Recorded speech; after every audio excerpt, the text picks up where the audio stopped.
Um ex-campeão que quer provar que seu tempo não passou e um contender que vem subindo nos rankings querendo seu lugar ao sol. É o main event do UFC Arábia que coloca frente a frente Israel Adesanya e Nassourdine Imavov.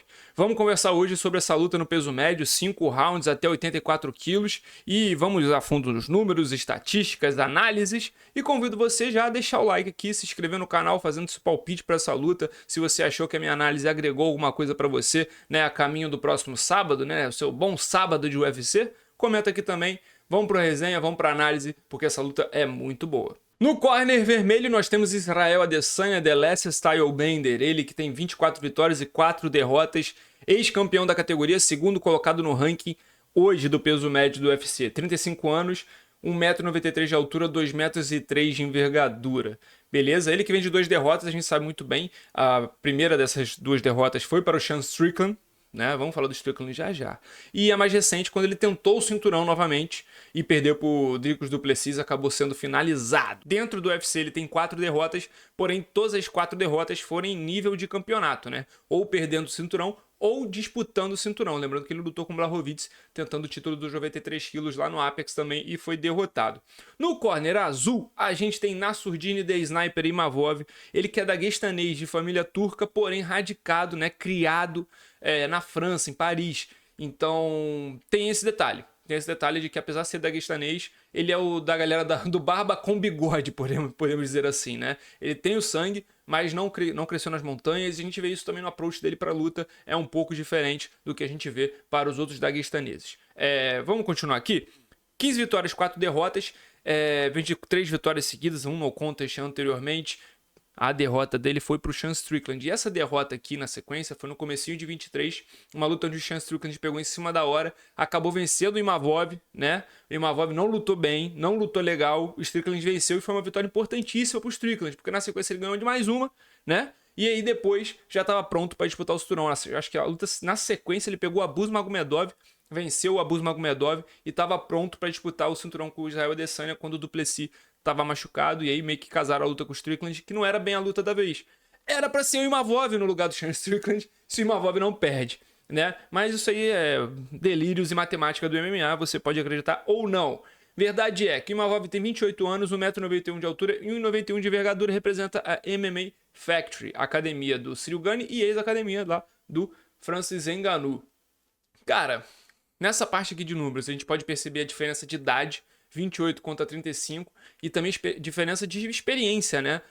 O Imavov não é um atleta que antes do UFC foi campeão de várias organizações, até pela idade, né? 28 anos hoje, e ele já tem alguns aninhos de organização, já tem alguns aninhos de UFC. É um atleta que até agora no Ultimate, eu comentei a luta mais recente dele contra o Brennan Allen, e eu falei, cara, ele não tem a sua Mona Lisa, ele não tem a sua grande luta dentro do UFC. Alguns diriam que contra o Brennan Allen foi, não sei. Ele toma um atraso no primeiro round, depois o Brennan Allen morre completamente no gás e o Imavov constrói uma vitória na decisão.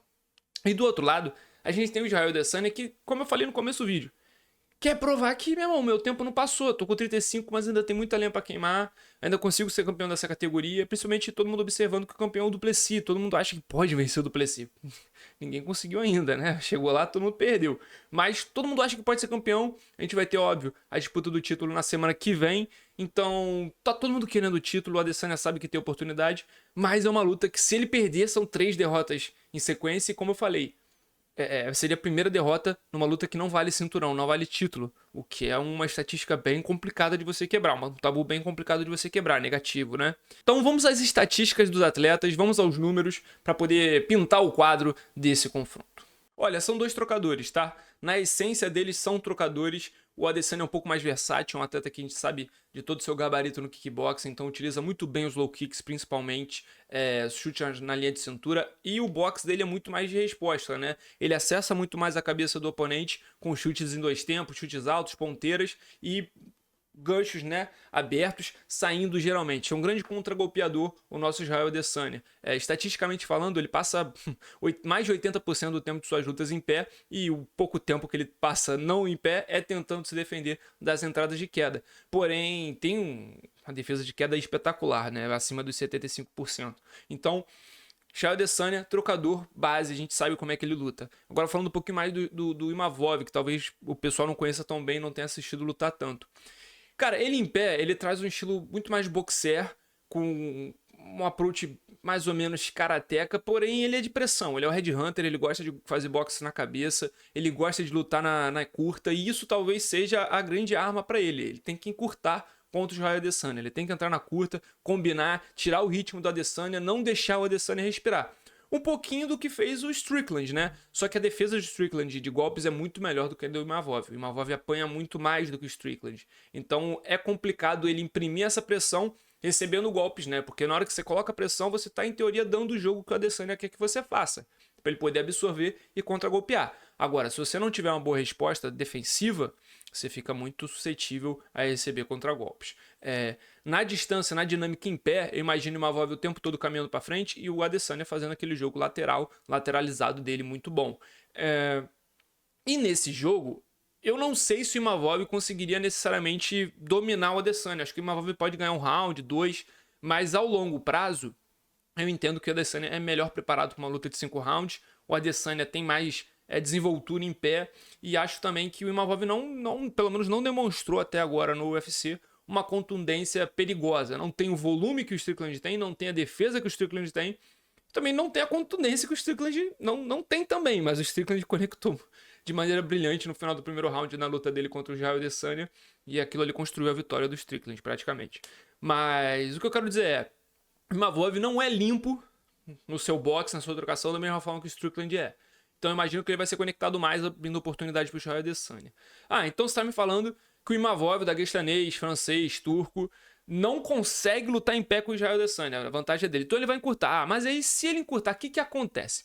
Bom, cara, se o Imavov tentar o grappling, ele vai fugir um pouco do natural dele. Ele tem uma taxa de apenas uma queda e meia, né? Pouco mais de uma queda e meia tentada por round a cada 5 minutos dentro do UFC. E com uma taxa de sucesso muito baixa, cara. Abaixo dos 40%. E como eu já falei anteriormente, o Israel Adesanya está acima dos 75% de defesa de queda.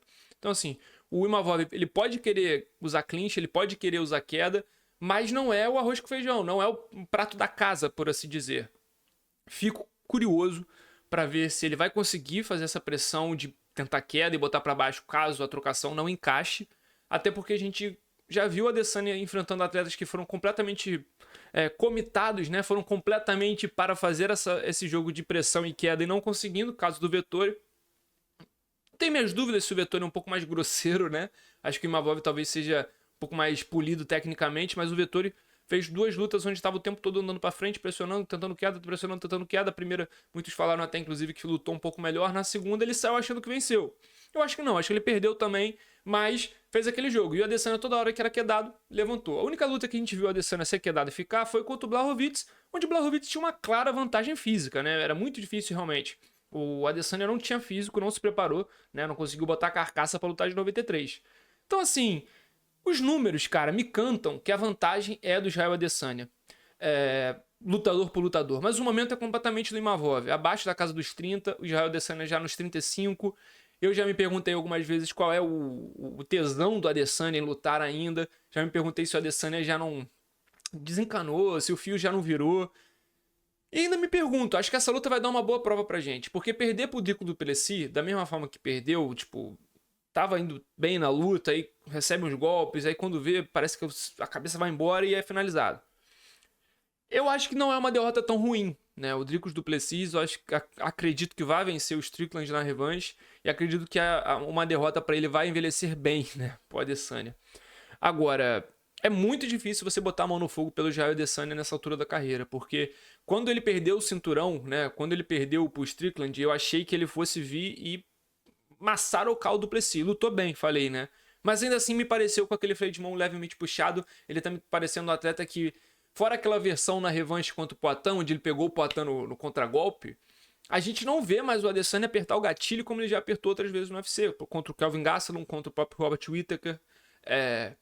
E eu acho que dessa vez ele vai de novo enfrentar matchup parecido, que vai ser um atleta entrando, um atleta querendo vir para frente. Não tô falando que o Imavov vai dar tanta facilidade assim, até porque o Whittaker, o jogo já não encaixa bem pro Whittaker contra a Adesanya. A gente sabe disso até pelas lutas que eles fizeram. Treinaram juntos, inclusive, né? Em preparação para esse confronto. Agora, o Imavov é maior do que o Whittaker, o Imavov é maior que o Gastelum, e isso pode ser um problema pro nosso Adesanya, porque, como eu falei, se você pressionar, se você botar um pouco mais de força física nele, ele às vezes sai um pouco da zona de conforto e quem sabe se enrola, tá? Não vou cravar quem eu acho que vence. Eu acho que as casas de aposta estão comunicando que o favoritismo é do Adesanya. Na minha cabeça, isso faz sentido.